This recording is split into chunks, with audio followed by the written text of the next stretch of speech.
Today is Dr. Darren Linville. He is a assistant professor at the University of Clemson, right down the road from us.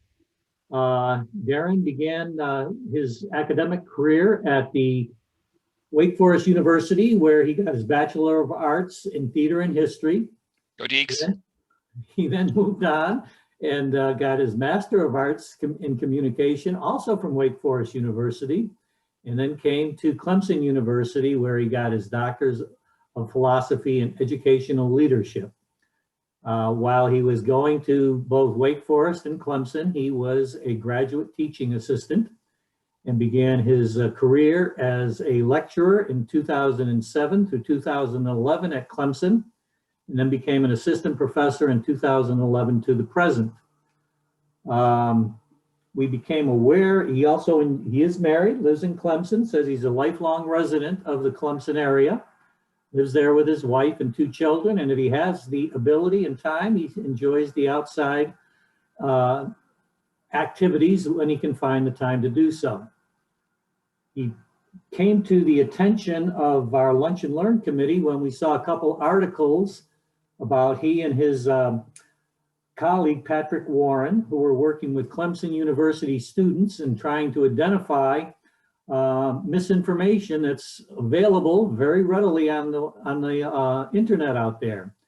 And I know many of us try to keep up with things by going on the internet, and a lot of the stuff that we read is not true.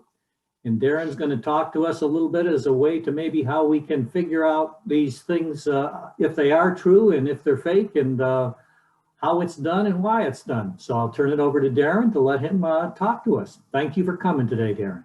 It's a real pleasure to be here. I'm going to go ahead and share my screen.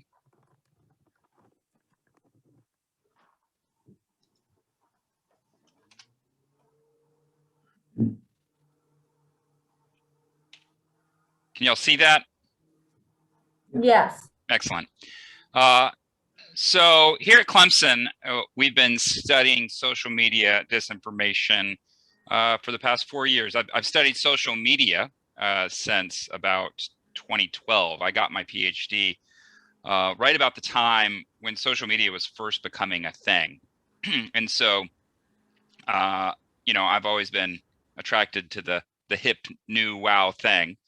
And I started studying social media as soon as that kind of data was available. And I started to learn how to understand social media data, how to collect it, how to analyze it.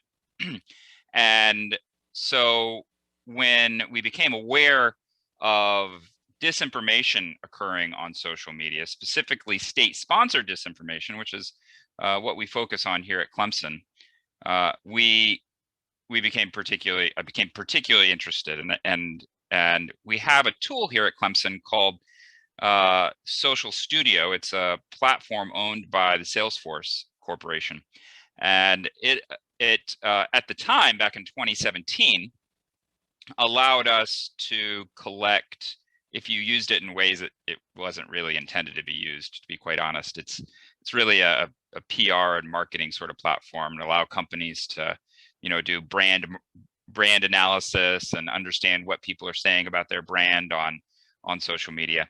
But if you use it in ways that's not really intended to be used, we were able to access a lot of tweets, content from the Twitter platform that was deleted by the platform that they never intended anybody to see, but we sort of had a back door and we were able to collect a lot of data that they didn't want the world to see. And we lost a lot of friends at Twitter that way and made a lot of people mad.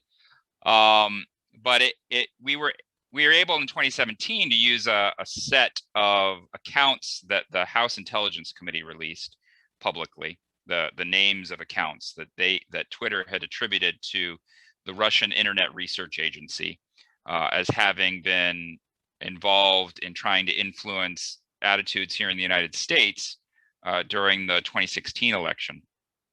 And we were able to download content from those accounts. And we got some 3 million tweets, most of which, about 2 million of which, were in English, though there were a number of other languages, German, French, obviously a lot in Russian. And build an understanding of what the Russians were doing and continue to do, to be quite honest. And that's what I want to talk to you about a little bit today. This image you see on your screen here is two buildings. If you've read anything about the Russian Internet Research Agency, it's a group that is owned or is operated by the Federal News Agency, which is owned itself by a gentleman named Yevgeny Prigozhin. Yevgeny Prigozhin is known as Putin's chef. He got his start as Putin's caterer, but he's branched out since then. He's branched out into owning and operating mercenaries around the world, in engaging in media, and specifically in owning and operating the Internet Research Agency. And the top left building is the building they had back in 2016. It's a little squat Soviet era building. And if you've read anything about the IRA, you may have seen a picture of that building. That picture itself was first made public back in 2014, an article that the New York Times did about the IRA. The lower right photo, however, is a photo courtesy of U.S. Army Cyber Command. That is the building that they moved into after the 2016 election. You'll note that it's a lot nicer. It's a lot bigger. It's a lot more modern. It's right across the street from the VW dealership in a nicer part of town a few blocks away. And that should give you some insight into the fact that they have nothing but more resources compared to what they did in 2016 when they were really quite effective. So we downloaded those 2 million tweets, and I then read Russian tweets until my eyes bled. I don't recommend it to anyone. But we were able to take those accounts and put them into one of several different categories. And the four main categories I want to talk about really quickly. This is a graph of how those different categories engaged over their lifespan that the website 538 did for us when they did an article about our findings. The first of the four account types that were active back in 2016 on Twitter were just news feeds, we called them. They were news aggregator websites. They took real news, real local news from various locations around the country. Most large cities in the United States had one of these news feeds. There are about 40 of them altogether. And they just put out real news all day long. They took real content from other local news sites, mostly television and newspapers, and they spat it out. This gave a lot of people.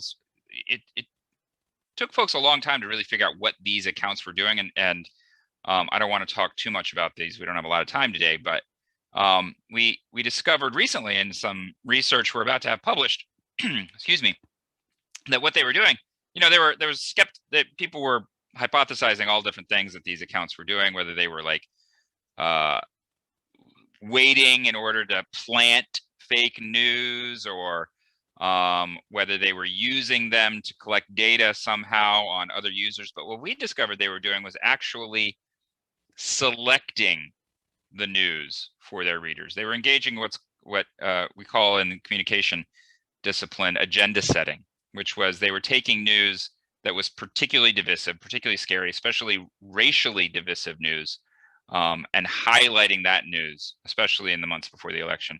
You see on that Cleveland Today account, that top tweet is about Tamir Rice. That was very typical of what these accounts were doing. So they were pulling from real legitimate news sources, but there was selection bias in exactly what news they were pulling. So a lot of disinformation isn't itself fake news. A lot of disinformation relies on real news. It's just put out through false methods. And that's a lot of what the Russians were doing, in fact. The second type of accounts that we identified were these accounts we called hashtag gamers. They looked like, they made their accounts to look like, real people, young people, fun people. And they were engaging in a game that occurs even today on Twitter, where you take a hashtag, like if you see on the screen there, little known holiday traditions, and you get together with your friends at a designated time on Twitter and you make jokes about a given hashtag. Somebody proposes a hashtag and then everybody makes, it's a little improv game. But what the Russians were doing with these accounts, and they would run their own games with hundreds of real people engaging in these games, and they would put out hashtags that would make for particularly divisive jokes. And they specifically ran these games around particular moments in time, specifically around the presidential debates. So, when my wife and I are watching a football game or something like that, if we're watching the Tigers play, we often do that with social media. So my wife will be sitting there scrolling through Twitter and seeing what people are saying about it, about the game on Twitter. Because people say funny things about what you're witnessing, and people experience events like the presidential debates in that same way. And so the Russians were harnessing that fact to try to manipulate those conversations that were happening during the debates, to make them more divisive, to make the jokes that people were already going to be making more divisive and push us farther apart from one another, and also to sort of undermine the very idea of the debates, to question the legitimacy of the debates and the legitimacy of the conversations happening during the debates, sort of to make us all a little more doubtful of our shared democracy. The third and fourth categories of accounts are I think what most people think about when they think about Russian disinformation and troll accounts being used on social media. And these were what we called left and right trolls. The right trolls, a couple of examples you see here, they engaged with right-leaning Americans, specifically Trump supporters, but they were very extreme in their ideology, very anti-immigration, pro-gun, but in extreme versions of all of those arguments, not simply anti-immigration, but in a very ugly way, anti-immigration. And they sold their ideology in the same way that Budweiser sells beer, with pretty young women and with veterans, and it accrued for them tens of thousands of followers. The account that you see there at the front, Tennessee at 10GOP, pretended to be the unofficial Twitter account of the Tennessee Republican Party, and it had 150,000 followers at its height. It was getting thousands and thousands of retweets and other engagement in the month right before the election. And they had a substantive influence on conversations on Twitter. And obviously the Russians weren't just on Twitter, they were also on Facebook and Reddit and every other major social media platform. On the left, they were engaging as well, however, but not just with Clinton supporters. They were far to the left. They attacked Clinton from both the left and the right, and specifically their left troll accounts supported Bernie Sanders and tried to particularly undermine support for Clinton in the Black community. They engaged a lot in the Black Lives Matter movement in 2016 and since. And in fact, these are a couple of accounts that we identified as Russian accounts since 2016. Polite Melanie there, the one sort of in the background, was active just before the midterm elections in 2018, engaging in the Black Lives Matter community. She was only alive for a few months, but she was able to accrue 20,000 followers in a very short amount of time. She was building a brand. She was really, what she accomplished, and some other accounts like her, was really impressive. She was mentioned in CNN at least once before anybody knew that before we identified her as a Russian account. She had a blog post about one of her tweets done by the Scary Mommy blog. I don't know if anybody here has heard of Scary Mommy blog, but certainly young moms today across America have all heard of the Scary Mommy blog. She even won, this is the kicker, she won the Chicago Tribune's Tweet of the Week contest in October of 2018. And she did that with a tweet she stole from somebody else. But nonetheless, the Russians are good at selecting their content, and they know how to get people to respond. And Tyra Jackson was an account, the one on the left there, that we identified in 2019. Also very active in the Black Lives Matter community. And a lot of her, and I included this example tweet here that had almost 300,000 likes and 60,000 retweets as an example of the kind of content that they had. It's not all divisive. It's not all negative. A lot of their content going way back is very positive. It's uplifting. And they do this in order to get engagement and to get more followers and to get legitimacy. So this tweet about Work Done, it's real information. It's true. Those are true facts about Work Done. Work Done is a wonderful man. And in fact, his former coach, Tony Dungy, retweeted this tweet and repeated this information from the Russian Internet Research Agency. Tony Dungy was one of those 60,000 retweets of that tweet. But of course, I Am Tyra Jackson put out content like this in order to get those followers and get a bigger platform, and then put out more divisive content at a later time. So again, I mentioned a minute ago, the Russians weren't just active on Twitter. This is, what we're most familiar with because that's where we're able to get the content from. But they were also active across Facebook and Reddit and most other Instagram. Very, very active on Instagram. Their Instagram influence was far and away more effective than what they did on other platforms. But they also had this organization, Black Matters US, back in 2016 and 17. It was purported to be a Black Lives Matter organization, active in the real world. They put on events here in the United States. They had this very effective website. This is an image from their website.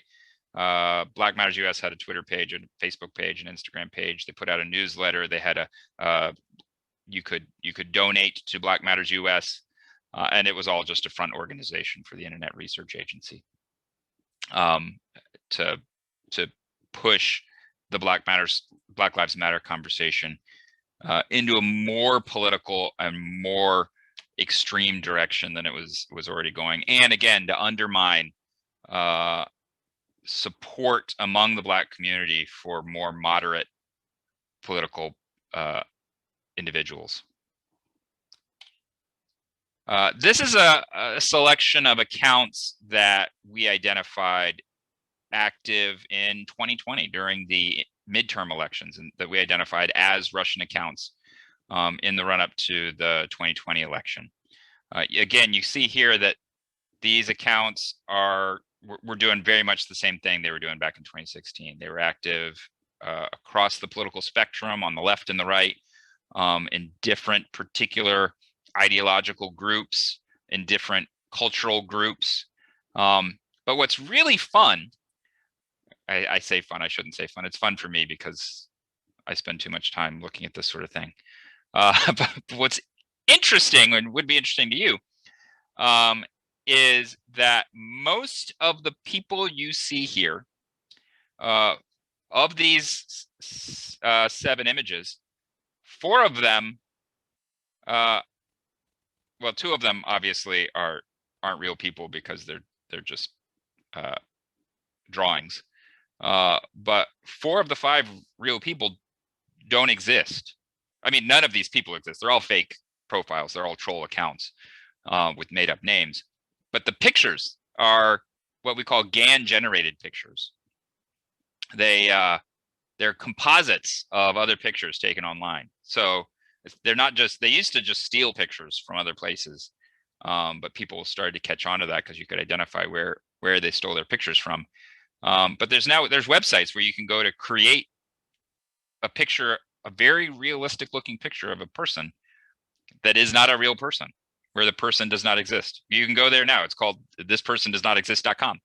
And you can generate pictures of people that don't exist. You can learn to spot them. And I could give you several telltale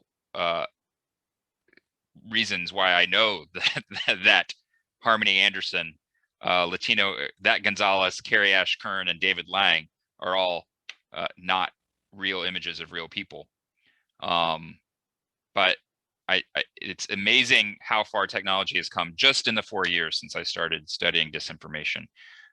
You know, when I started this, they were stealing, you know, pictures from people off Facebook, but now they don't even need to do that. They can create people entirely from whole cloth rather than just partially from whole cloth. The Russians in the run up to the 2020 got more creative. Like I said, they had more resources, more funding. We worked back in the summer of 2019 here at Clemson. We identified some accounts active out of West Africa, out of Nigeria, and specifically Accra, Ghana. And I was having a conversation with a producer from CNN one day, and I was like, you know, I think that, because I identified these accounts and they were operated exactly like the Russian accounts. You know, I'd spent a lot of time studying this, and there were so many signs that whoever was running these accounts out of West Africa was trained by somebody in St. Petersburg, was trained by somebody working for the Internet Research Agency. And I told this to a CNN producer. And I said, you know, I think the Russians are running a troll farm in West Africa. You should go check it out. And for some reason, he believed me.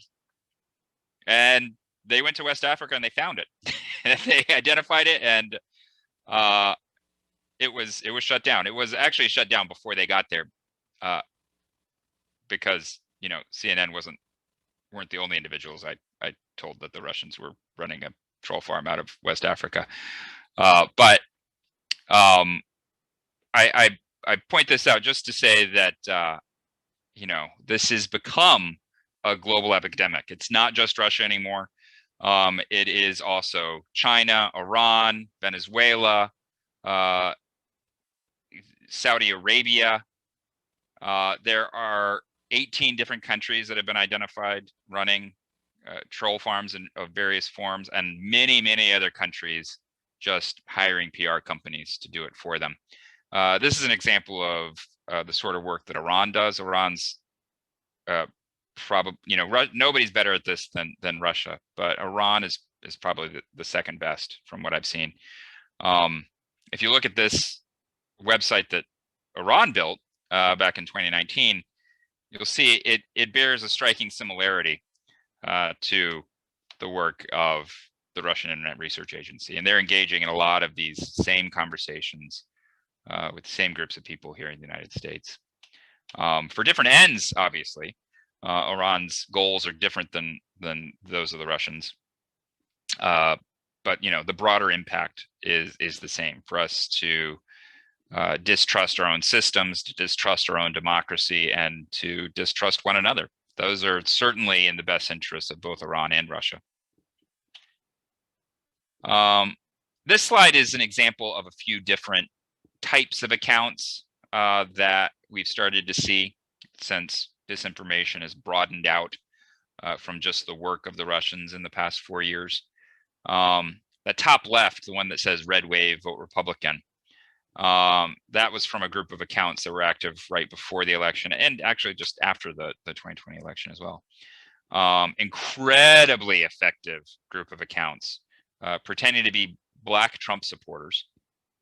And they would recruit tens of thousands of followers with just a few tweets, because of the nature of the tweets that they created and the accounts that they were engaging with. But while the impact of these accounts is much the same as state-backed disinformation, these accounts were very likely not state supported. They give the same sort of false impression that the Russian accounts do and the Chinese and Iranian accounts do, but these accounts apparently exist, and I'm confident that they were run out of Eastern Europe also, but they apparently existed just to sell T-shirts and other Trump swag, which I put that as an example just to sort of illustrate the point that while my focus in this conversation today has been about state-backed disinformation and misinformation, at the end of the day, most of the false information you see anywhere, but in particular on social media, is there to make money. It's there to be monetized in one way or another. It's there to get you to buy something, or it's there to fool you into sharing your personal information. It's there to get access to your bank information, or what have you. But most fake accounts, or just for advertising, a lot of fake accounts are just there for advertising purposes. They're there to try to sell a product. But most fake accounts aren't the Russians. Most fake accounts aren't there for political purposes. They're there for economic purposes. And JR Cliff hashtag Trump 2020 was a perfect example of that sort of thing. It's also a good example of how Twitter is genuinely doing better, and all the social media platforms are genuinely doing a better job than they have in the past about identifying and shutting down these accounts. They can still do much better. They're not doing enough, especially Facebook. Facebook is the worst. Log off of Facebook today if you have a Facebook account. They're a horrible company. But they are doing a much better job than they have in the past. Zainab there in the middle, that's an account that is not state-backed, but it's adjacent. It is part of a network that is being run by an Iranian cleric, who where do you draw the line between theology and the state in Iran is an excellent question. So this Iranian cleric has a big following online, especially in Europe, and runs a network of accounts in order to boost his own messaging and boost his own support online. At the same time, he also includes a lot of pro-Iranian, anti-Israel, anti-Saud messaging, anti-Western and anti-American messaging as well, interspersed with a lot of just kind of positive religious messaging as well. And then the final example account there is Jonathan Castillo. That account is, I'm betting, run by the Cuban government. I think the single most important and least talked about form of state-backed disinformation online is the domestic sort. So countries targeting their own people. After we released our Twitter content, our 3 million tweets, we worked with Nate Silver's 538 to release those tweets publicly for other researchers to use. But after we did that, Twitter did the same. They released a bigger data set of 12 million Russian tweets. And they've released other data sets since. And from their Russian, and not just Russian, they've released data sets of Chinese, Iranian, even Venezuelan and Castilian data. But of the Russian tweets that they've released, about more than half were Russian language. Many millions, about 5 million Russian language tweets. So, the Russians cut their teeth targeting their own people. And that's been the biggest sort of disinformation we've seen since 2016 is authoritarians using social media for purposes of social control. That is almost all of what China does, trying to control conversations around Hong Kong.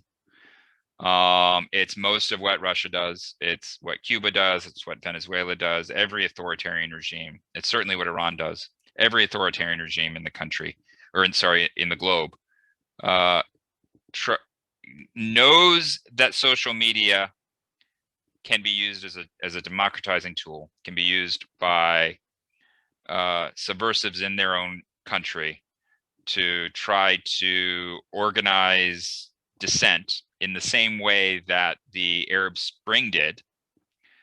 And a lot of money and a lot of effort goes into that, therefore trying to control those conversations. So just in the past couple of months, we identified a network of Russian accounts that I'm very confident are operated by the Internet Research Agency, but they're Russian language accounts. And we worked with Twitter to shut down about 500 of these accounts.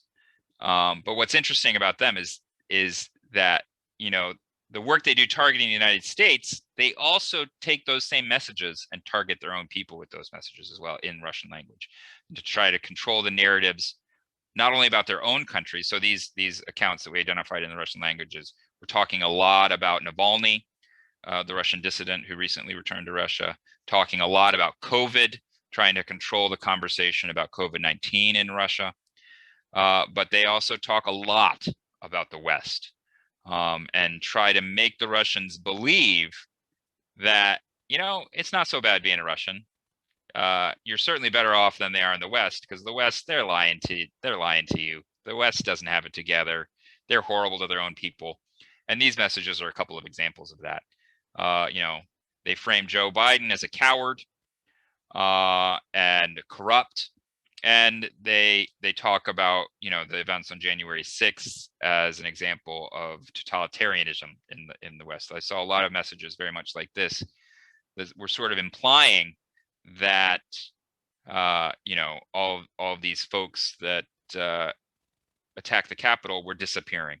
That the U.S. government was making them disappear, and that we were inciting families to turn on one another and to turn in their own relatives.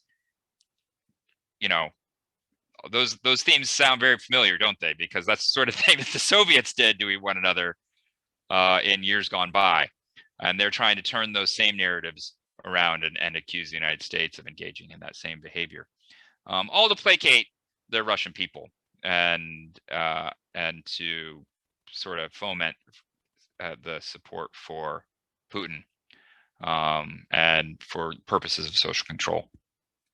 So we've moved a lot in the past 5 years, and the form and nature of disinformation, both in who's doing it, how they're doing it, and why they're doing it. But it's still out there. It's not honestly targeting the United States to the same degree, and certainly not in the same ways that it has been in the past, because there's so many people looking out for it now, and everybody's so much more aware of it. But globally, it's still very much a problem. And I've talked too much. I want to make sure that we have lots of time for questions and to have a broader conversation about anything that I've just talked about. I'm going to go ahead and stop sharing my screen and take whatever questions you may have. Well, one of the questions that I had is, how do you verify the effects of these false tweets have on specific events, such as an election? Is there a way that you can quantify this? That is the $1 million question, Dan. Because I mean because you can't. There's no test and control study we can do. You can't rerun the election, taking the Russian influence out of it. You can't try to say that one group of people hasn't been affected, because you know, the add-on effects of disinformation on social media. There's no one not, if you're on social media, you're off social media. You know, there's all kinds of indirect effects to these kind of conversations. I mean, even, you know, people tweeting in Russia has indirect effects to the conversations we have in the United States. I just had a conversation with the Fox Charlotte channel yesterday that there's a urban legend going around the internet right now of a national rape day that it's a horrible, horrible story. But there's this rumor going around that April 24th is National Rape Day, and there's going to be horrible acts of violence against women on April 24th. But this is a story that originated in Turkey, and then moved from Turkey to the UK, and then finally to the US, and morphed in what the actual story was, the entire way that it went. So, there's it's very difficult to try to identify, who might be affected versus not affected, to try to even grasp how you might do that story. But more to the point, it's an open question as to, what is the desired outcome of Russian disinformation. I firmly believe that their main goal was very well not about influencing election results. I'm sure they were happy to do that. But, some research has been done that was very good research that found that, there's no influence on your ideology by engaging with a Russian account. And I wouldn't expect there to be influence on their ideology, because these accounts didn't go looking to persuade anybody to believe something different. These accounts world is not run out of China or by the Chinese. It's run by the United States State Department, and transmits into the Uyghur region of China. And I'm glad they do it. I am 100% supportive of the US State Department running a Uyghur language radio station, and spreading a pro-democracy message into China. So I wouldn't have a problem in the world if they ran troll accounts and tried to use other countries' same techniques back on them. But I don't think they do, because they don't need to. I've never seen it. I've never identified a network that I believe was run by the Americans. The only NATO country that's been identified to run a troll network was Turkey, but they're NATO in name only at this point. And maybe France may have run a little one, but that doesn't count. We are doing it to ourselves. Small political groups are doing it. There have been both on the left and the right, political operatives have run troll networks, but I don't believe that the U.S. government's doing it. Okay. Question from Bob. Over the past 10 years, the Russians have used social media in conjunction with attacks on utilities and services to create a climate of fear and panic to tilt the election results. Have you mapped this strategy with the messages in social media? Yeah, we not their strategy of engaging in other forms of hacking per se, but it is definitely true that the IRA is part of a bigger operation. They are connected to the wider state structure. I've seen clear connection between the IRA and some of the work that the GRU has done. Obvious connections between the IRA and state media. So it's definitely true that the work that they do on social media is part of a bigger system than just the IRA. Okay, so you made us aware of this stuff that's going on. We all sort of knew in the back of our mind this was a possibility. How do we, as individuals, when we go online to find something that's happening in the headlines, how do we have a clue as to what is true and what is not true? I mean, because everything you've shown me on there today, I would have a difficult time identifying. Right. I think that's the main takeaway, is to realize that you aren't going to know. Older Americans are, I've had a lot of conversations about this very point. How do we address it? And there's this, I think, a sort of knee-jerk reaction that, oh, we need to teach kids, we need to teach high school how to identify fake news and identify disinformation. I think that's true, sure. But I think it's much more important to have these conversations. I think the conversations are much better had in retirement homes, not high schools, because older Americans, the baby boom generation, spreads fake news at rates 8 times higher than my students do. Because y'all grew up in a totally different media environment than my students did.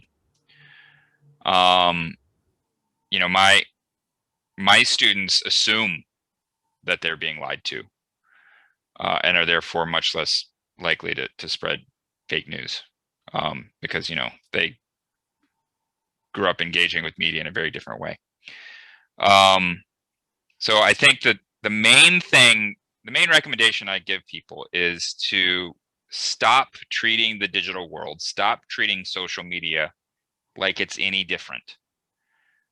If you go out into the real world, everybody on this call, if you go out into the real world, you would never walk up to a stranger and invite them into your home just because they were wearing a t-shirt that you liked. You would never hand a stranger your microphone just because they said something you agreed with. And on social media, we do that every day for some reason. In the real world, we understand that strangers probably don't mean you any harm.